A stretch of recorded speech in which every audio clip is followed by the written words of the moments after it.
नमस्कार। आज मंत्रिपरिषद से 18 विषयों पर स्वीकृति प्राप्त है। सबसे महत्वपूर्ण जो एजेंडा है वो आपको जानकारी होगा कि जातीय आधारित जो गणना हुई थी उसमें एक महत्वपूर्ण योजना स्वीकृत हुई थी, जिसमें हर निर्धन परिवार को 2 लाख रुपए राज्य सरकार देने का निर्णय लिया गया था। इसके अंतर्गत 94,33,312 लोगों को 2 लाख रुपए की दर से विभिन्न योजनाओं के लिए, जो लघु योजना है, बिहार लघु उद्यमी योजना के अंतर्गत राशि देने का निर्णय हुआ था। इसी के अंतर्गत राज्य सरकार ने प्रक्रिया निर्धारित की है कि किस प्रकार इस योजना के अंतर्गत आवेदन प्राप्त किए जाएंगे। सभी योजना में ऑनलाइन आवेदन प्राप्त किए जाएंगे। साथ ही साथ इस प्रक्रिया में जो उद्योग लगाए जा सकते हैं, करीब 62 उद्योग हैं जो इसमें चिन्हित किए गए हैं, जिसमें हैंडीक्राफ्ट है, टेक्सटाइल हॉजरीज है, विविध उत्पादन है, सर्विस सेक्टर हैं जैसे सैलून है, ब्यूटी पार्लर है, ढाबा है, लॉन्ड्री है, राजमिस्त्री है, रिपेयर मेंटेनेंस की है, electrical and electronic based industry है, ग्रामीण अभिकरण है, डेली कंज्यूमर के आइटम्स हैं, कंस्ट्रक्शन इंडस्ट्रीज है, वुड है, फर्नीचर है, वुड प्रोसेसिंग है। तो 62 प्रकार के उद्योग हैं जिसके लिए जो चिन्हित किया गया था, जिसमें 2 लाख के दर से राशि दी जाएगी। ऑनलाइन आवेदन प्राप्त किए जाएंगे और जो आवंटन है उसके आलोक में जो यह इसका लक्ष्य निर्धारित किया जाएगा और साथ ही साथ यह लाभों का चयन किया जाएगा। इसके लिए एक कमेटी भी बनी है, राज्य स्तरीय अनुश्रवण कमेटी, जो अपर मुख्य सचिव, प्रधान सचिव, सचिव उद्योग विभाग की अध्यक्षता में। और यदि कोई उद्योग इसमें छूट गया हो तो वो भी जोड़ ये राज्य स्तरीय अनुश्रवण समिति कर सकेगी। तो 94,33,312 का चयन हुआ है। ये परिवार है 94,33,312 और इसमें 6,000 रुपये से ज़्यादा आमदनी आपकी नहीं होनी चाहिए महीने की। यही मानदंड था जब ये चिन्हित किए गए थे। और रैंडमाइजेशन, रैंडम आधार पर इनका चयन होगा। जो भी अगर सपोज लक्ष्य से ज़्यादा अगर आवेदन प्राप्त होंगे तो रैंडम आधार पर इनका चयन होगा। और 62 प्रकार के उद्योग हैं जिसके अंतर्गत ये राशि दी पाएगी। तो हाँ, 6,000 मासिक। मैं लिस्ट आपको दे दूंगा।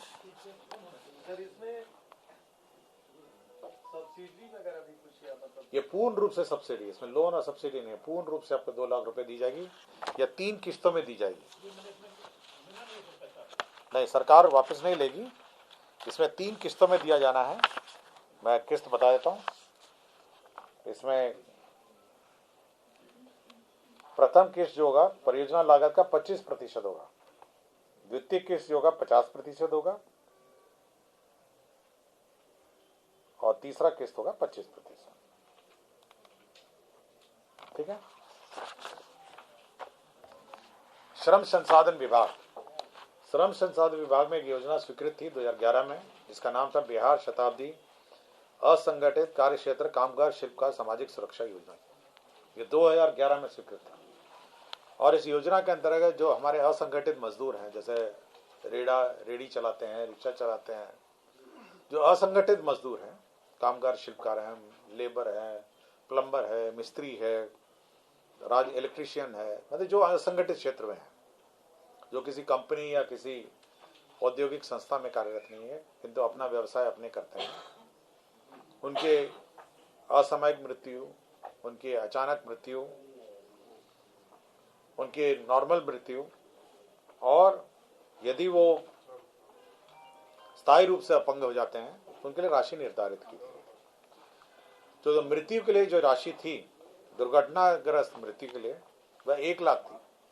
अब 1 लाख को बढ़ा के 2 लाख कर दिया गया। इसी तरह स्वाभाविक मृत्यु में 30,000 रुपये थी, इसको बढ़ा के 50,000 रुपये कर दिया है। और दुर्घटना के फलस्वरूप जो स्थायी और पूर्ण अपंगता थी, उसको अब अनुदान को बढ़ाकर 1 लाख रुपए कर दिया। 75,000 था पहले, उसको 1 लाख कर दिया गया। तो यह राशि जो है, यह जो राशि पूर्व में दी जाती थी 2011 में 1 लाख को बढ़ा के 2 लाख कर दिया गया है। दुर्घटना में मृत्यु के कारण स्वाभाविक मृत्यु में 30,000 को बढ़ा के 50,000 कर दिया है। स्थायी रूप से पूर्ण अपंगता 75,000 को बढ़ा के 1 लाख कर दिया गया है। आंशिक अपंगता को 37,500 को बढ़ा के 50,000 कर दिया गया है। और 5 दिनों तक अस्पताल में भर्ती होने पर चिकित्सा सहायता जो है 5,000 को बढ़ा के 10,000 कर दिया गया। क्लियर हो गया। मुख्यमंत्री अत्यंत पिछड़ा वर्ग सिविल सेवा प्रोत्साहन योजना एक योजना थी, जिसके अंतर्गत आपके बीपीएससी और यूपीएससी में जितने हमारे जो प्रिलिमिनरी पास कर जाते हैं उनको राशि दी जाती थी। बीपीएससी और यूपीएससी में आपको याद होगा, जो पीटी क्वालिफाइड होते हैं। और अभी तक इसके अंतर्गत आपके मेंस में जो मतलब जो इसमें लाभुक जो स्टूडेंट हैं 5,915 थे, और अभी तक कैंडिडेट जो मेंस में एग्जाम में क्वालिफाई हो गए हैं 8,887 हो गए हैं, और फाइनल सिलेक्शन 354 का 354। अब इस योजना का विस्तार कर दिया गया है। अब अन्य जो यूपीएससी के परीक्षा, यूपीएससी और बीपीएससी द्वारा निर्धारित परीक्षाएं हैं, उसमें भी ये राशि दी जाएगी। अब यूपीएससी में जो इंडियन इंजीनियरिंग सर्विस है, इंडियन इकोनॉमिक सर्विस है, इंडियन स्टैटिस्टिकल सर्विस है, कंबाइंड जियो स्टैटिस्टिक्स है, इसमें 75,000 रुपये दिए जाएंगे। इसी तरह संयुक्त रक्षा सेवा है जो कंबाइंड डिफेंस फोर्सेस के लिए है, उसमें 50,000 है। एनडीए के लिए 50,000 है। बिहार न्यायिक सेवा भी अब इसमें सम्मिलित है, जिसमें 50,000 है। राज्यों में आयोजित राज्य सिविल सेवा संयुक्त प्रतियोगिता परीक्षा जिसमें 50,000 है। भारतीय रिजर्व बैंक ग्रेड बी की परीक्षा बैंक प्रोबेशनरी ऑफिसर, इसमें 30,000 है। संयुक्त स्थानक स्तरीय कंबाइंड ग्रेजुएट लेवल 30,000 है। और रेलवे भर्ती बोर्ड 30,000 है। तो ये अत्यंत पिछड़ा जो वर्ग है, सिविल सेवा का जो आकार है उसको बढ़ाकर इन सभी एग्जाम के लिए कर दिया गया है। मैं सूची आपको दे दूंगा। नगर परिषद मोकामा क्षेत्र में जल निकासी जो वाटर ये ड्रेनेज सिस्टम है, उसमें योजना स्वीकृत हुई है।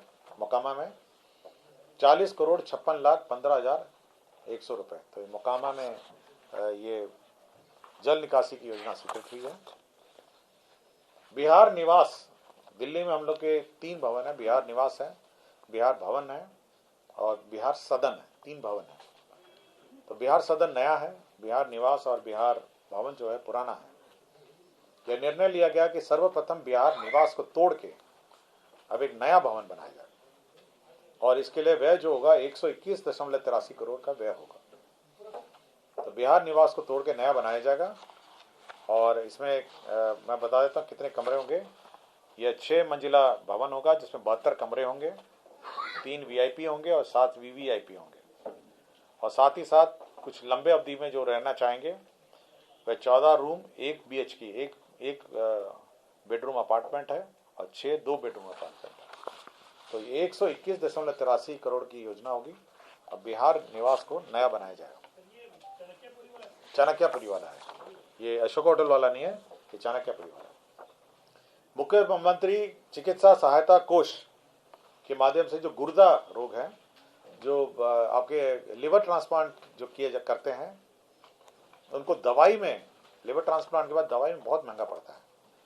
तो अब प्रथम वर्ष के लिए 6 माह पर 2 किस्तों में 2,16,000 रुपए चिकित्सा अनुदान दवाई के लिए दी जाएगी। दवाई मेडिसिन आफ्टर लिवर ट्रांसप्लांट। अभी केवल आपका मुख्यमंत्री चिकित्सा कोष में लिवर ट्रांसप्लांट के लिए पैसा मिलता था, लेकिन उसकी दवाई के लिए नहीं होता था। दवाई बहुत महंगी है, तो अब दवाई के लिए भी दी जाएगी। निर्माण कार्य श्रेणी में जीएसटी दर में वृद्धि 12 से 18% हुई है।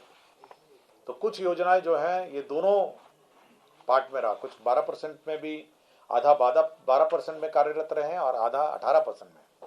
अब इसका कैलकुलेशन क्या होगा और इसका भुगतान की क्या प्रक्रिया होगी, यह वित्त विभाग ने कैबिनेट के माध्यम से निर्धारित कर दिया गया।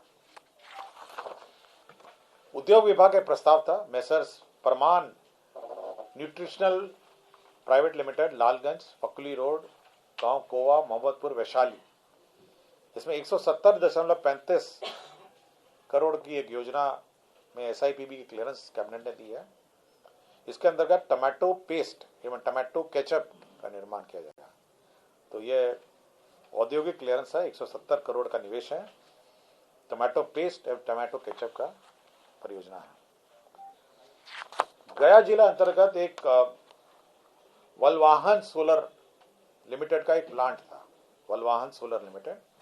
यह सोलर ये उत्पादन करता था और 214-15 में 40 मेगावाट उत्पादन के लिए आदेशित किया गया था और ये वर्तमान में चालू है। ये सोलर प्लांट का जब चालू हो गया, कार्यरत रहा, तो बीच में जो उसकी जमीन थी जो उसने इंदिरा आवास बेनिफिशियरी से ली थी, जो राज्य सरकार द्वारा जो बंदोबस्त जमीन में ली गई थी, जो बीच की जो जमीन थी उसमें विवाद हो गया। और क्योंकि जो इंदिरा आवास की जमीन थी, वो इंदिरा आवास के जो पर्चाधारी थे उन्होंने अपना विवाद शुरू किया और ये प्लांट और इसके बीच में विवाद हो गया। तो बाद में जो प्रमोटर्स हैं, वलवान सोलर लिमिटेड के जो प्रमोटर्स हैं, उन लोगों ने अलग से एक जमीन खरीदी और बदलैन में ये जमीन उन इंदिरा 26.01 जमीन उन्होंने खरीद के दी है और 25.89 एकड़ जो जमीन है ना, उसके एवज में उन्होंने अपने प्राइवेट जमीन दी है और बदले, ताकि जो सोलर प्लांट के बीच में जो जमीन का विवाद है उसका समाधान हो सके। दुर्गावती जलाशय योजना का 5वां पुनरीक्षित प्राक्कलन आया है। आपको पता है दुर्गावती जलाशय कार्यरत है और ये अंतिम पुनरीक्षण है। 1,263 करोड़ 30,17,000 रुपए का पुनरीक्षित प्राक्कलन की स्वीकृति दी गई। सिडबी ने अपनी एक क्लस्टर योजना के अंतर्गत राज्य सरकार को 500 करोड़ ऋण देने का निर्णय लिया है। यह industrial and agriculture light sector in MSME इकोस्पेस का है। सोशल सेक्टर प्रोजेक्ट है MSME क्लस्टर के अनुसार के अगल बगल में, और कनेक्टिविटी टू MSME क्लस्टर है। इसके अंतर्गत इन्होंने ऋण देने का निर्णय लिया है और इसके अंतर्गत सिडबी जो industrial and agriculture light sector MSME 95%, social sector project है इसमें 85% और कनेक्टिविटी टू MSME सेक्टर 80%। तो 3 प्रकार के जो योजनाएं हैं उसमें ऋण देगा। 500 करोड़ का ईयरमार्क्ड है और विभिन्न सेक्टर्स निर्धारित हैं। इसके अंतर्गत अब राज्य सरकार सिडबी से लोन ले सकेगी इन कार्यों के लिए। मोटर वाहन अधिनियम 1988 के अंतर्गत धारा 146 के उपधारा 2 के अंतर्गत जो संगत प्रावधान है, उसका राज्य सरकार जो है वह इंश्योरेंस अपना गाड़ियों का नहीं कराता है, आपको जानकारी होगा, और प्राइवेट लोग अपने गाड़ियों का इंश्योरेंस कराते हैं। और जब कोई दुर्घटना हो जाती है तो राज्य सरकार क्योंकि इंश्योरेंस नहीं कराती है, यह भुगतान करने का दायित्व राज्य सरकार को होता है। तो कैबिनेट ने यह निर्णय लिया है कि जो दुर्घटना जब होगी राज्य सरकार की गाड़ी, मतलब राज्य सरकार या सरकारी गाड़ी का, तो 5 लाख रुपए मृतक को दिए जाएंगे और 2.5 लाख रुपए जो गंभीर रूप से घायल है उनको मुआवजा दिया जाएगा। तो राज्य सरकार अपने निधि से ये देगी, क्योंकि ये इंश्योरेंस कंपनी नहीं देगी, और राज्य सरकार के जो अनइंश्योर्ड व्हीकल्स हैं उसके लिए लागू होगा। ये पिछड़ा वर्ग एवं अति पिछड़ा वर्ग कल्याण विभाग के अंतर्गत बिहार राज्य पिछड़ा वर्ग वित्त निगम एवं विकास निगम में 7 पदों का सृजन हुआ है। इसके अंदर 71,61,240 रुपए व्यय होंगे।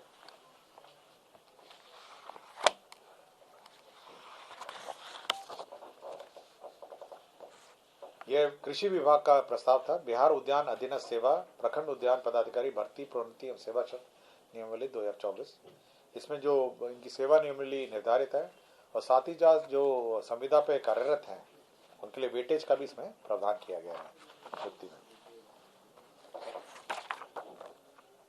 यह जल संसाधन विभाग में श्री संजय कुमार ओझा हैं। यह 31/1/2025 को रिटायर हो रहे हैं और उनके उक्त वेतनमान के अनुरूप निर्धारित मानदेय पर कॉन्ट्रैक्ट पे मुख्य अभियंता योजना मॉनिटरिंग जल संसाधन विभाग के पद पर प्रभार प्रदान किए जाने का निर्णय मंत्रिपरिषद ने लिया है। पथ निर्माण का एक प्रस्ताव था। मोहम्मद गजनफर तत्कालीन सहायक अभियंता राष्ट्रीय उच्च पथ अवर प्रमंडल मोतिहारी संप्रति कर्तव्य से लगातार अनुपस्थित के विरुद्ध संचालित विभागीय कार्रवाई। इसमें जो सेवा से बर्खास्तगी का दंड दिया गया है, ये बेसिकली ये लापता थे और कर्तव्य में उपस्थित नहीं थे, इनको बर्खास्तगी का दंड दिया गया। स्वास्थ्य विभाग में माननीय उच्च न्यायालय पटना के आदेश के आलोक में डॉक्टर महेश्वर प्रसाद गुप्ता तत्कालीन चिकित्सा पदाधिकारी अतिरिक्त प्राथमिक स्वास्थ्य केंद्र ताराजीवर औराई मुजफ्फरपुर जो बर्खास्त थे, उनको सेवा में पुनर्बहाल किया गया था और यह अपील वाद संख्या 1476/2019 के फलाफल से प्रभावित होंगे।